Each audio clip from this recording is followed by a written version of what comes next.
अस्सलामु अलैकुम and welcome to अलीज़ी vlogs.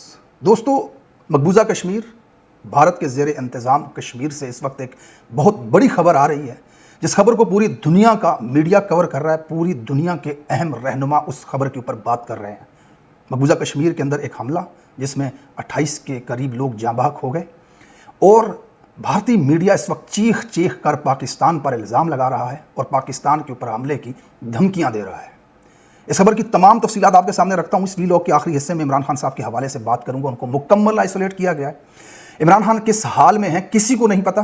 कुछ जो तमाम बयानात खान साहब से मनसूब करके बाहर लाए गए, उन बयानात के अंदर कोई सच्चाई नहीं है। हलीमा खान ने वाज़े तौर पर कल कह दिया कि इमरान खान साहब जो हैं उनको उस हाल में रखा गया जिस हाल में सज़ाए मौत के कैदियों को भी नहीं रखा जाता।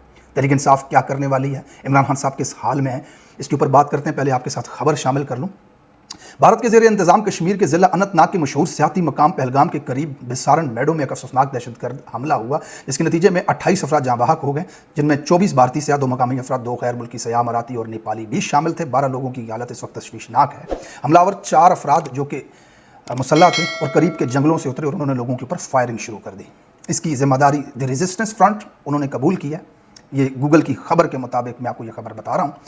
अब जनाब, इस वक्त अमेरिका के vice president JD Vance Bharat के अंदर मौजूद हैं। उन्होंने इस वाक़े की मज़म्मत की, भारत के साथ इजहार यकजहती किया और डोनाल्ड ट्रंप अमेरिका के प्रेसिडेंट ने अपनी वेबसाइट द सोशल ट्रुथ्स के ऊपर लंबा सा ट्वीट लिखा, भारत के साथ इजहार यकजहती किया और हमले की मज़म्मत की।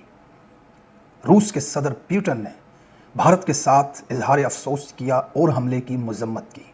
The state department of America tweet करता है, भारत के साथ यकजहती का इजहार करता है, हमले की मज़म्मत करता है। अमेरिका के वज़ीर ख़ारजा मार्को रूबियो हमले की मज़म्मत और भारत के साथ इजहार यकजहती करते हैं।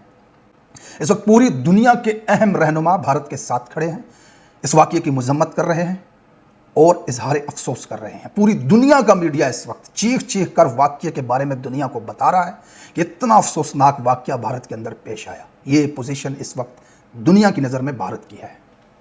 इंतहाई अफसोस के साथ अनफॉर्चुनेटली आपको बताना पड़ रहा है कि पाकिस्तान के अंदर अभी कुछ ही दिन पहले जाफर एक्सप्रेस का वाक़या हुआ, इससे ज़्यादा जानी नुकसान हुआ। कुछ ही अर्सा पहले पाकिस्तान के अंदर मुतअद्दिद दहशतगर्दी के हमले हुए। अमेरिका तो दूर की बात, युगांडा के सदर तक ने पाकिस्तान के साथ इजहार यकजहती नहीं किया, मरने वालों के ऊपर अफसोस नहीं किया।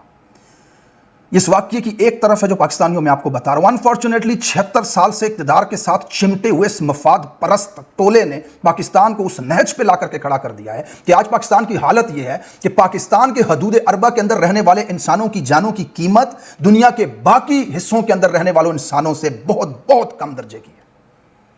दुनिया हैसियत ही नहीं समझती, दुनिया को फ़र्क ही नहीं पड़ता, ये मर जाएं, ये बमों में उड़ जाएं, ये डूब जाएं, किसी को फ़र्क नहीं पड़ता दुनिया के अंदर। इस हाल पर पहुंचाया है इस काबिज टोले ने जो 76 साल से पाकिस्तान के इक़्तिदार के अंदर चमटा हुआ है। मैंने एक वीडियो में कहा था, 76 साल गुजर चुके, तुम दुनिया में हमारा मकाम नहीं बना सके, हमें इज्जत नहीं दिला सके। अफसोसनाक वाक़या था। सियाहों के ऊपर गोलियां चलाना, बेगुनाहों को मार देना, सारी दुनिया उनके साथ खड़ी है, इजहार यकजहती कर रही है। 80,000 पाकिस्तानी मर गए, किसी के मुंह से चूं तक नहीं निकला। इसकी वजह यह है कि ये जो पाकिस्तान के अंदर काबिज टोला बैठा हुआ है 76 साल से, इन्होंने पाकिस्तान को तनज़्ज़ुली की उस गहराई में फेंक दिया कि दुनिया अब इंसान ही नहीं समझती पाकिस्तानियों। अनफॉर्चुनेटली अफसोस के साथ कहना पड़ रहा है। दूसरी तरफ भारत इस वक्त पाकिस्तान के ऊपर इल्ज़ामात लगा रहा है, हमले का जिम्मेदार कह रहा है। भारतीय मीडिया पाकिस्तान के ऊपर हमले की धमकियां दे रहा है। सोशल मीडिया सारिफीन भारत से बैठ करके पाकिस्तान के ऊपर एयर स्ट्राइक की धमकियां दे रहे हैं, उनके सहाफ़ी। और हमारे पाकिस्तान की तरफ से इसका रिस्पॉन्स क्या आ रहा है, ज़रा वो मैं आपको बताता हूँ। वो तमाम सहाफ़ी जो इस वक्त इस रजीम के सहूलतकार हैं, इनका दिफा करते हैं, इनको डिफेंड करते हैं, इनको जस्टिफाई करते हैं, जेली हुकूमत को, इस कब्ज़े को, जिनको मेडल्स और जिनको तमगे दिए जाते हैं बुला करके, उन लोगों ने ये जिम्मेदारी का बेड़ा अब उठाया कि हम पाकिस्तान का दिफा करेंगे। तो जनाब, उनको एक व्हाट्सएप पर ट्वीट आया और उस ट्वीट को लफ्ज़ ब लफ्ज़, कोमा टू कोमा चेप दिया जा करके ट्विटर के ऊपर। ये गरीदा फारूकी, यामिर इलियास राना, ये वकार सती और बहुत सारे सहाफ़ी एक ही लाइन को पूरे ट्विटर के ऊपर, सोशल मीडिया के ऊपर चेप दिया। ये पैसे भी लेते हैं, ये तमगे भी लेते हैं और अपना काम भी ठीक से नहीं करते। अगर तुम्हें एक मैसेज भेजा गया पाकिस्तान का दिफा करो तो उसमें अपने अल्फाज शामिल करो, पाकिस्तानी होने का सबूत दो। लेजी नाअहल लोगों, हराम की कमाई खाने वालों, अपना काम तो पूरा करो। کہ تمہاری یہ ڈیوٹی ہے, تمہیں تمغہ دیا, تمہیں پیسے دیے, تمہیں فیسیلیٹیٹ کیا. یہ کیا 2 سیکنڈ لگا کر کے وہاں پہ کاپی پیسٹ مار دیا؟ یہ کوما تک نہیں چینج ہوا ان سے. ایسے دفاع ہوگا جی, کاؤنٹر نیریٹو ہوگا ایسے بھارت کا. پاکستانیوں میں آپ کو یاد کرواتا ہوں 2019 کا وہ وقت جب بھارت دھمکیاں دے رہا تھا, تو اس وقت پاکستانیوں کا یہ حال تھا کہ میرے جیسا ایک عام پاکستانی فون سامنے رکھ کے 4 باتیں کر کے فیس بک پہ ڈالتا تھا, 10 ملین ویوز اس کے اوپر آ جاتے تھے. آج بھی پڑی ہوئی ویڈیو جا کر کے دیکھیں, 1 لاکھ سے زیادہ لوگ اس کو شیئر کرتے تھے. یہ پورے پاکستان کا یہ حال تھا. پاکستانی ٹویٹس کرتے تھے, ویڈیوز بناتے تھے, شیئر کرتے تھے. پورا پاکستان اس وقت سوشل میڈیا کے اوپر اکٹھا ایک پیج کے اوپر, اور بھارتی نیریٹو کو کاؤنٹر کر رہا تھا. آپ نے اپنی لاجک استعمال کرنی ہوتی ہے. اپنے نظریہ پاکستانیت کا تبھی بنتا ہے, پاکستانیت کا دفاع تبھی ہوتا ہے جب آپ پورے ایمان سے, پورے یقین سے, پورے جذبے کے ساتھ اس کا دفاع کرتے ہیں, نہ کہ پیسے لے کر کے کاپی پیسٹ کر دیتے. انفارچونیٹلی پاکستان اس نہج پر پہنچا دیا گیا ہے. اس وقت پاکستانی نیریٹو کیسے بلڈ کر رہے تھے, اس کے پیچھے وجہ تھی.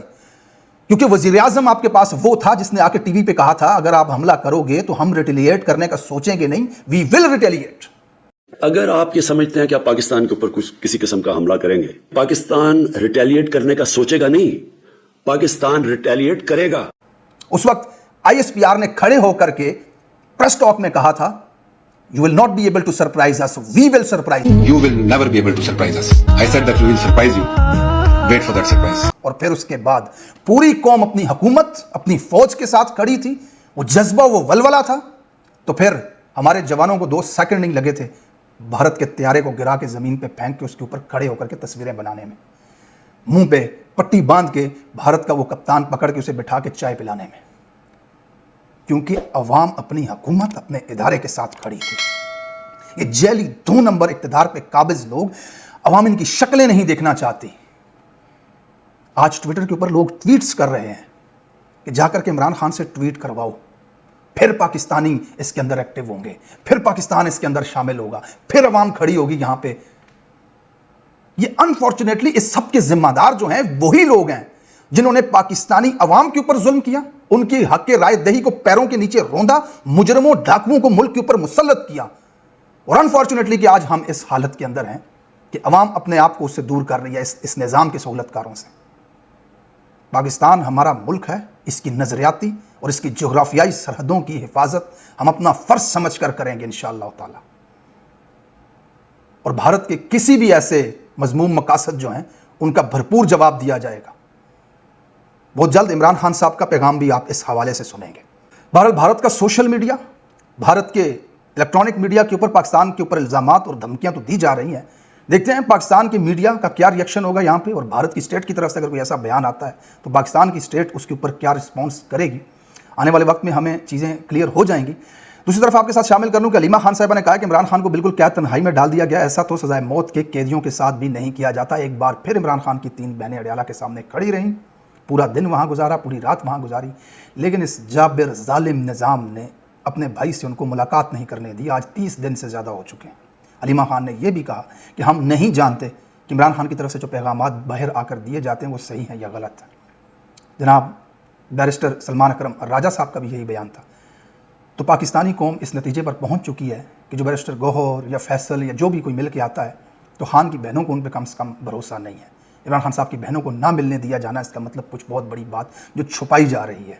ان کو لگتا ہے کہ خان کی بہنیں باہر آ کر وہی بتا دیں گی جو خان کہنا چاہتا ہے, جبکہ دوسرے لوگ جو بھیجے جا رہے ہیں وہ وہی بتائیں گے آ کر کے جو اسٹیبلشمنٹ ان سے کہلوانا چاہتی ہے. عمران خان صاحب آئسولیٹ ہیں, عمران خان صاحب کے بارے میں کچھ پتہ نہیں. عمران خان کی بہن پہ بھروسہ کرتے ہوئے میں اس بات کے اوپر بلیو کرتا ہوں کہ اندر جا کر مل کے باہر آ کر پیغام دینے والے لوگ عمران خان کا پیغام نہیں بلکہ اسٹیبلشمنٹ کا پیغام ہمیں دے رہے ہیں. تو ہمیں نہیں پتہ اس وقت عمران خان صاحب کن حالات کے اندر ہیں. دوسری طرف پاکستان تحریک انصاف کنونشنز کر رہی ہے, جنید اکبر کنونشنز کر رہے ہیں, لیکن ان کے آپسی اختلافات اتنے ہیں کہ خیبر پختونخوا کے اندر ہی انہی کے لوگ کوشش کر رہے ہیں کہ جنید اکبر کو کسی طرح ناکام کیا جائے. یہ بھی اپنی جگہ پہ سچ موجود ہے. خان صاحب عوام سے ڈسکنیکٹ ہیں, اپنے خاندان سے ڈسکنیکٹ ہیں, بچوں سے بات نہیں ہو رہی. اور تحریک انصاف یہاں پہ کس جگہ کھڑی ہے؟ کیا تحریک انصاف احتجاج کر کے کم سے کم پاکستانیوں کا یہ مطالبہ وقتی طور پہ پورا کروا سکتی ہے کہ خان سے ان کی بہنوں کی ملاقات ہو, تاکہ قوم کو پتہ چلے کہ ان کا لیڈر کس حال کے اندر ہے؟ انفارچونیٹلی پاکستان تحریک انصاف بدترین طریقے سے ناکام ہے. اپوزیشن لیڈر ان کے پاس ہونے کے باوجود, خیبر پختونخوا میں ان کی حکومت ہونے کے باوجود, سینیٹرز ان کے ہونے کے باوجود, M P As, M N As थोक दर्जनों के हिसाब से इनके होने के बावजूद ये इतना नहीं कर सके कि 1 महीने से खान साहब की बहनें सड़कों के ऊपर रोल रही हैं, पूरा पूरा दिन पूरी पूरी रात वहाँ गुजार रही हैं, ये जा करके खान की बहन की मुलाकात करवा लेते। एक शख्स जो अडियाला का इंचार्ज है इस वक्त, वो जजों पे भी भारी है, जो जजों से भी ज़्यादा ताकतवर है, वो वकीलों अदलिया से भी ज़्यादा ताकतवर है, वो ईवान के अंदर बैठे हुए 150 से ज़्यादा अवामी नुमाइंदों से भी ज़्यादा ताकतवर है, वो पाकिस्तान के आइन से भी ज़्यादा ताकतवर है, पाकिस्तान के कानून से भी ज़्यादा ताकतवर है, 25 करोड़ अवाम से भी ज़्यादा ताकतवर है। ये आपका सच है, ये आपकी हकीकत है। अगले वीडियो में आपके साथ कुछ अहम खबरें शामिल करता हूँ। Thank you so much for watching this video. अल्लाह हाफिज़।